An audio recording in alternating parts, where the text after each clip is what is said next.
Teori perdagangan klasik dan modern. Oleh M. Haidar Rahman. Teori perdagangan klasik dikembangkan pada abad ke-18. Tokoh utama, Adam Smith, David Ricardo, berfokus pada keunggulan absolut dan komparatif. Menekankan pada perdagangan bebas dan manfaatnya bagi semua negara.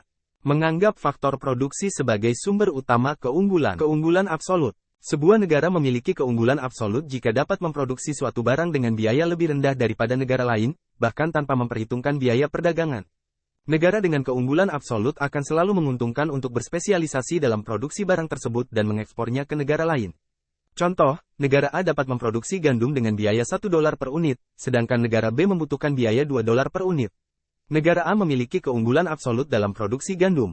Keunggulan komparatif. Sebuah negara memiliki keunggulan komparatif dalam produksi suatu barang jika dapat memproduksinya dengan biaya relatif lebih rendah daripada negara lain, meskipun negara lain mungkin memiliki keunggulan absolut dalam produksi barang lain. Negara dengan keunggulan komparatif akan selalu menguntungkan untuk berspesialisasi dalam produksi barang tersebut dan mengekspornya ke negara lain. Contoh, negara A dapat memproduksi gandum dengan biaya $2 per unit dan sepatu dengan biaya $1 per unit, sedangkan negara B membutuhkan biaya $3 per unit untuk gandum dan $2 per unit untuk sepatu. Negara A memiliki keunggulan komparatif dalam produksi sepatu, meskipun negara B memiliki keunggulan absolut dalam produksi gandum. Teori perdagangan modern pertama kali muncul pada abad ke-20. Tokoh utama, Elie Hoexer, Bertil Ohlin, menekankan peran pemerintah dalam perdagangan internasional.